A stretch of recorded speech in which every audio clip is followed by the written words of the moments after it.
हम लोग कई बार कहते हैं तुम्हारे कारण लड़ाई हुई, तुम्हारे कारण ऐसा हुआ। कुछ लोग तो कहते हैं कि घर तोड़ने में, कुछ लोग कहते हैं कि कुछ महिलाओं का हाथ होता है। मुझे इन सब बातों से कोई लेना देना नहीं।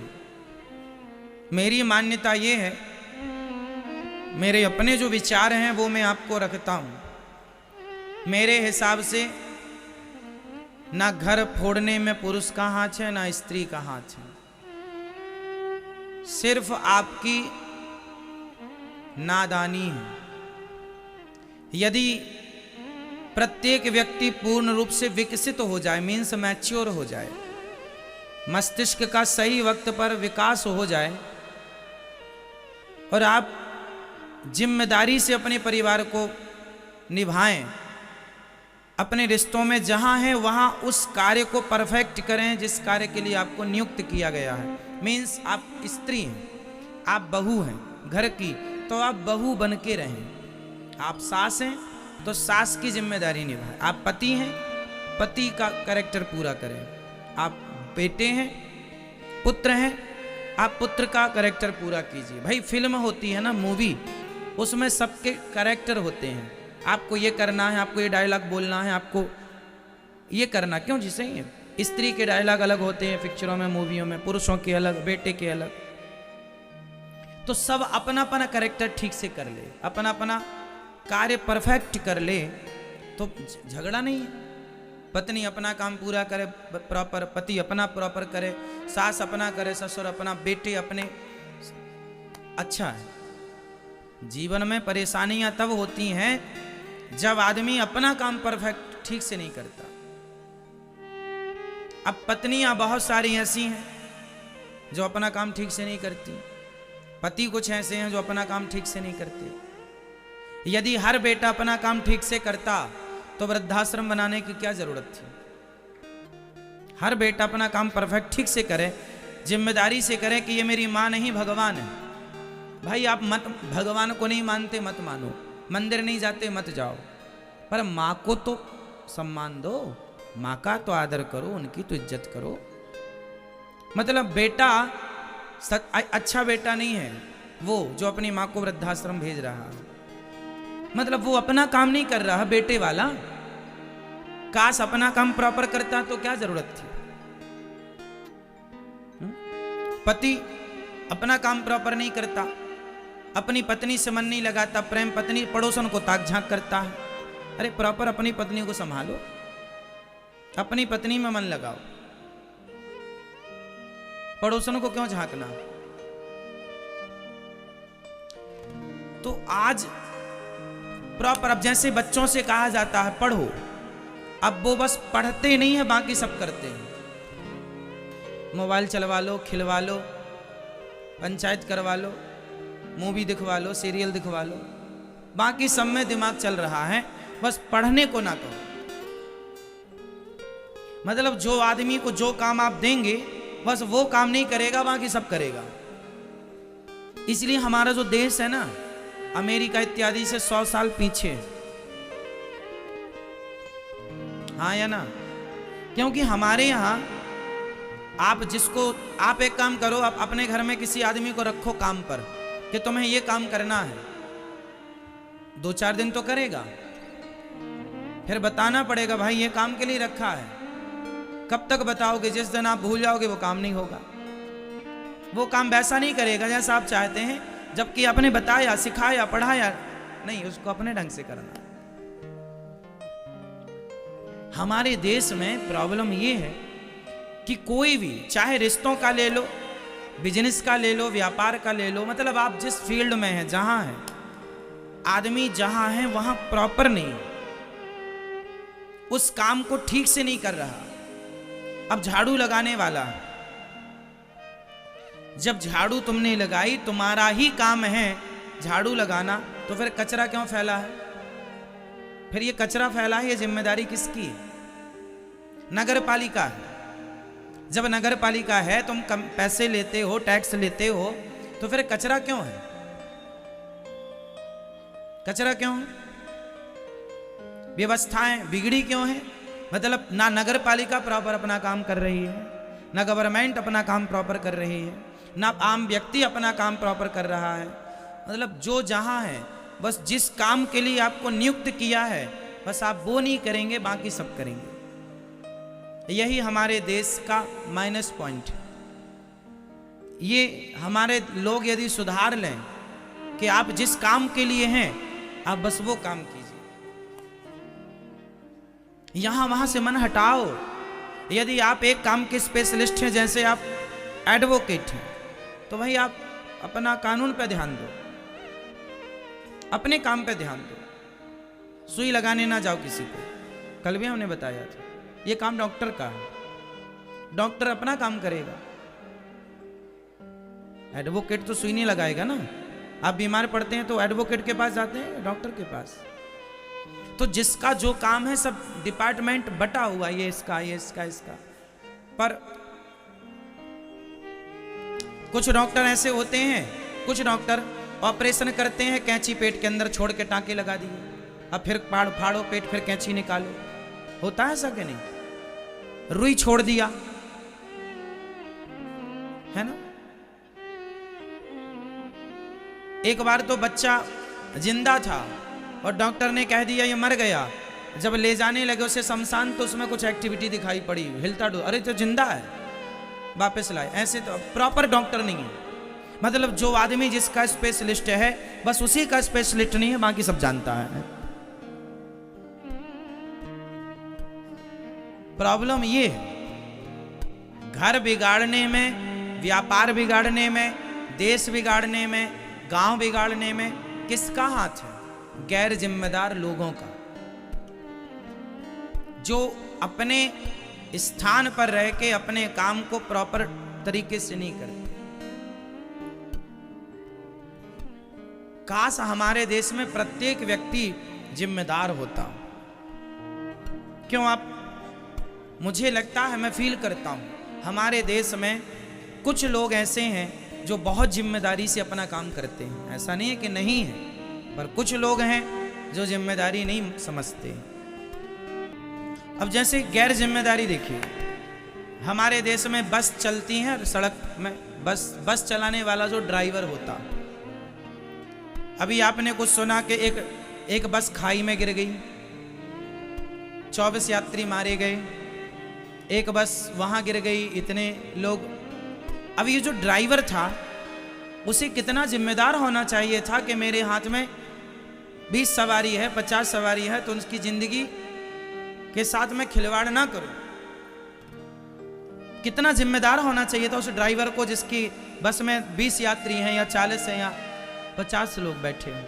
हाँ या ना? जिम्मेदारी है आपकी। जिम्मेदारी, आप ड्राइवर सीट पर बैठे हैं, गाड़ी चला रहे हैं। अब आप शराब पी के गाड़ी चला रहे हैं, बच्चे बैठे हैं, बूढ़े बैठे हैं, और आपने गाड़ी ले जाके अनकंट्रोल गाड़ी, ना आपको स्पीड का पता है ना ब्रेक का पता है, और आपने गाड़ी खाई में गिरा दी। निर्दोष लोग मारे गए। क्यों एक्सीडेंट हुआ?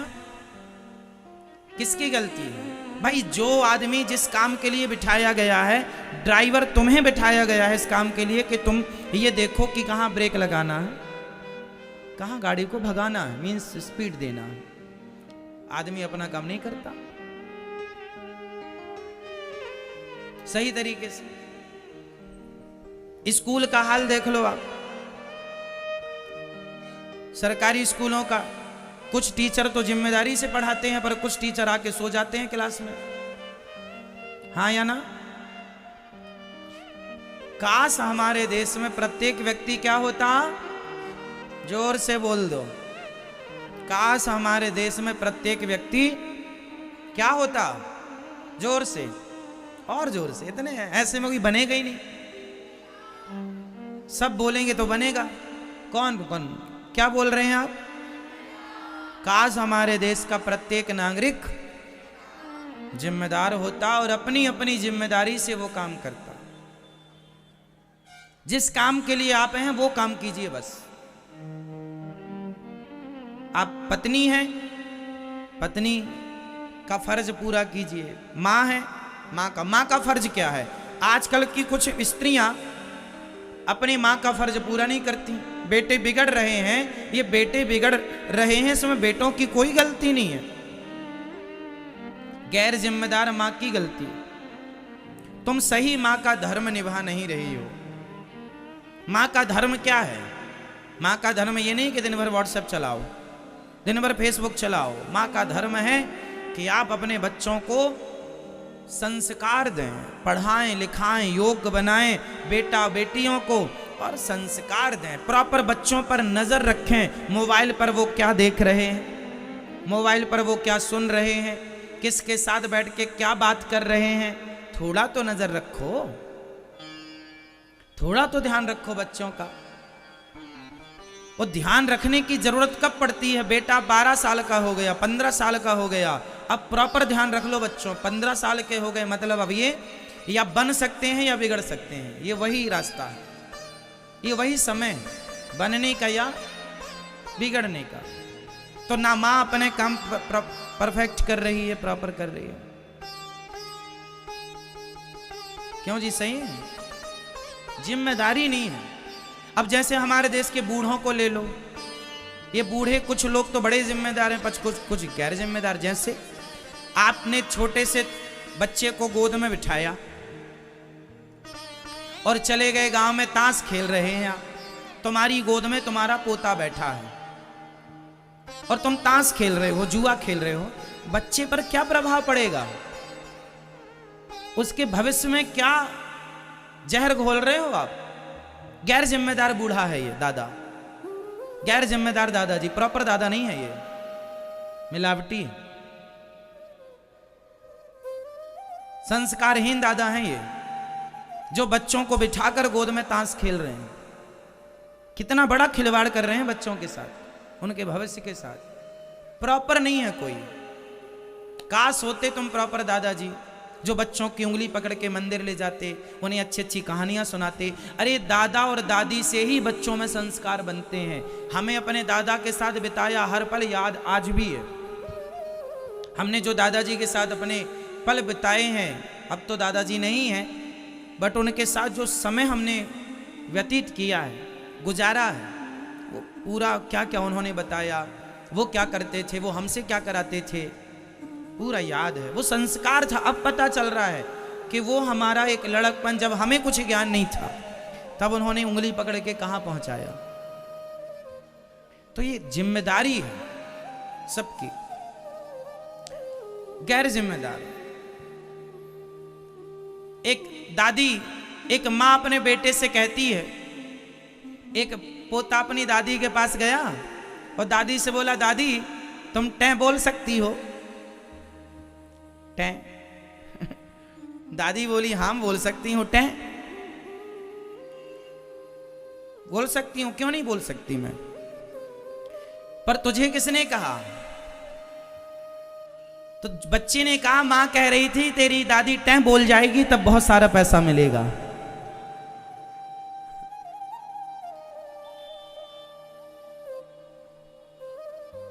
अब बच्चे को पता ही नहीं टें क्या होता है। वो दादी से पूछ रहा है, दादी टें कब बोलोगी? बोल सकती हो टें? हाँ हाँ बोल सकती हूँ टें। अब मां अपने बच्चे को क्या सिखा रही है कि दादी टें बोल जाए। अब बताओ ये अच्छे संस्कार हैं?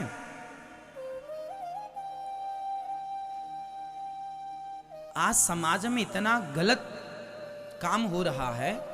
जैसे आपके बच्चे हैं, यदि वह आपके बच्चे पड़ोसियों को मिल जाएं, तो कुछ पड़ोसी जानते हैं क्या करते हैं? आपके बच्चों को गाली देना सिखा देते हैं। मम्मी को गाली दे, ऐसे देते हैं, गाली दे, ऐसे बोल, ऐसे बोल। जबकि वो प्रॉपर अच्छा बच्चा है, लेकिन उसको पड़ोसी क्या सिखा रहे हैं? गालियां देना। क्यों? वो चाहते हैं कि ये बच्चा बिगड़ जाए। मेरा बच्चा ना बिगड़े पर तुम्हारा बिगड़ जाए। मतलब पड़ोसी भी गैर जिम्मेदार है, प्रॉपर पड़ोसी नहीं है, जिम्मेदारी नहीं। अरे बच्चा तेरा हो या मेरा, बच्चा तो बच्चा है, भगवान के तुल्य है। उसे ऐसे संस्कार दो कि वो देश का नाम रोशन करे। उस देश में तुम भी रहते हो, हम भी रहते हैं। और जिम्मेदारी केवल माँ बाप की नहीं है, मुझे तो लगता है कि पड़ोसियों की भी जिम्मेदारी है। मेरा बेटा आपके पास बैठा है तो आप उसे अच्छी बातें बताओ, और आपका बेटा मेरे पास बैठा है तो मैं उसे अच्छी बातें बताऊं, क्योंकि बच्चे किसी ना किसी के पास तो जाके बैठेंगे। और आज दुनिया में ये है कि यदि पड़ोसियों के घर में चला गया तो पड़ोसी इतने दुष्ट लोग होते हैं कुछ लोग। मैं छोटा था ना, बच्चा था जब, तो मैं एक सज्जन के पास जाकर बैठा तो उन्होंने मुझे गांजा की चिलम पकड़ा दी। मेरे साथ जो घटनाएं घटी हैं, मैं आपको ये किताबी ज्ञान नहीं बता रहा हूं, प्रैक्टिकली बोल रहा हूं समाज में क्या हो रहा है, मानसिकता क्या है, मेंटलिटी क्या है दुनिया की, शायद आप समझ जाएं और समझ जाएं। मैं छोटा था, शाम के समय था, बैठा था, गांव के एक बूढ़े आदमी आए। उनका धंधा था कि गांव के बच्चों को बिगाड़ना,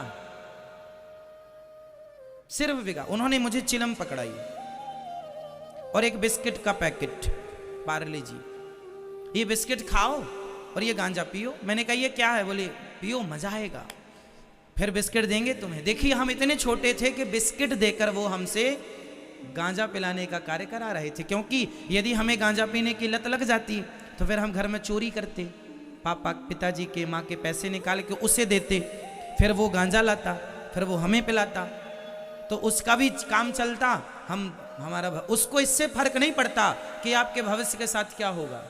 ये दुनिया ऐसी है साहब, गैर जिम्मेदार। काश हर बच्चे को व्यक्ति अपना बच्चा माने, काश देश की हर गली को आदमी अपनी गली माने और हर घर को अपना घर मान के व्यवहार करे, हर स्त्री को अपनी माँ मान के व्यवहार करे, हर बेटी को अपनी बेटी मानकर व्यवहार करे। तब सोचो हमारे देश की तस्वीर क्या होगी। देश बड़ा कब होता है? विचारों से। आप बड़े कब होते हैं? विचारों से। जिसके अंदर जितने अच्छे थॉट हैं उतना अच्छा आदमी है वो, जितने गंदे थॉट हैं, जितने गंदे विचार हैं उतना गंदा है वो। लोग कहते हैं आदमी गंदा है। गंदा क्यों है? शरीर से गंदा नहीं है, शरीर तो उसका उतना ही है जितना आपका है। 2 किडनी उसकी हैं, 2 तुम्हारी हैं, खून उसका लाल है, हमारा भी लाल है, उसके भी 2 आंखें हैं, 2 कान हैं। आदमी गंदा क्यों गंदा है? क्योंकि विचार गंदे। ये आदमी अच्छा है, क्यों अच्छा है?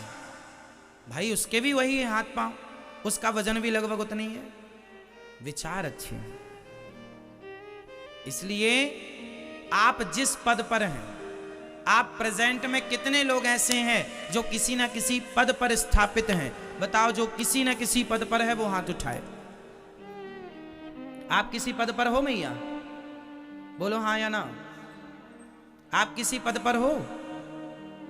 आप किसी पद पर हैं? सिर्फ ये उत्तर देना है, फटाफट सोच लो। आप किसी पद पर हैं प्रेजेंट में? आप किसी पद पर हैं? आप पद पर हैं? आप बताइए, आप पद पर हैं? बताइए किस पद पर हैं? हाँ, आप किस पद पर हैं? आप लोगों को लगता है कि सरकारी पद ही पद है, नेता का पद ही पद है ना। आप यदि दादा हैं तो आप दादाजी के पद पर बैठे हैं, आप पति हैं तो आप पति के पद पर हैं, आप पत्नी हैं तो आप पत्नी के पद पर हैं, आप माँ हैं तो माँ के पद पर हैं। मतलब हर व्यक्ति किसी न किसी पद पर, और यहां तक कि आपके पास 4-4 पद हैं। हाँ, आप पत्नी भी हो, माँ भी हो, है ना, बहन भी हो, बेटी भी हो, तो 4 पद हो गए, 4 जिम्मेदारी, प्लस एक अच्छी गृहिणी, एक अच्छी बहू, एक अच्छी देवरानी, एक अच्छी जेठानी, एक अच्छी ननंद, एक अच्छी भौजाई, एक अच्छी भाभी, एक अच्छी बुआ, एक अच्छी नानी, एक अच्छी दादी, एक अच्छा, बहुत कुछ हो सकता है। तो ये आपके पास इतने पद हैं, लेकिन आप उन पदों का क्या कर रहे हैं? सदुपयोग करें तो अच्छा है, दुरुपयोग ना कीजिएगा। क्यों मेरी माँ? हम बचपन में जब छोटे से थे तो हमारे यहाँ मौसी जी जब आया करती थी तो हम मौसी जी के पास जाकर लेट जाया करते थे, मौसी जी के पेट में, मौसी जी के पेट में लेट जाया करते थे और मौसी जी से कहा करते थे, मौसी कहानियाँ सुनाओ। मौसी जब जब आती थी तो अच्छी अच्छी कहानियाँ सुनाती थी। तो वो कहानियाँ जो सुनाती थी ना, बहुत अच्छी कहानियाँ सुनाती थी, जिनसे हमें कुछ ना कुछ, तब तो समझ में नहीं आता था, तब तो कहानी सुन के हंसते थे, लेकिन आज उन कहानियों का अर्थ अब समझ में आ रहा है। ये कहानी ये कहना चाहती थी। देखो संस्कार, आप कितने लोग ऐसे हैं जिनको बचपन की बातें याद हैं? कितने लोग ऐसे हैं जिनको, हाथ उठाओ यदि आपको याद है, कोई एक बात भी याद है अपनी मौसी की, बुआ की, माँ की, बाप की, बचपन की, अच्छी या बुरी, तो बताओ। याद है ना? समय कितना भी दूर निकल जाए साहब, हम कभी ना कभी अपने बचपन में घुस जाते हैं, है ना? तो बचपन में जो हमारा समय गुजरता है, वह समय हमारे भविष्य को रचता है, हमारे भविष्य का निर्माण करता है। आप ये ना सोचो कि अभी बच्चे हैं ना, इनका आज, इनका प्रेजेंट, इनका वर्तमान, आज का वर्तमान ही इनका कल भविष्य बनेगा। इसलिए प्रॉपरली, सही ढंग से आप अपनी जिम्मेदारियां पूरी कीजिए, और प्रत्येक व्यक्ति अपनी जिम्मेदारियां पूरी करेगा। प्रत्येक व्यक्ति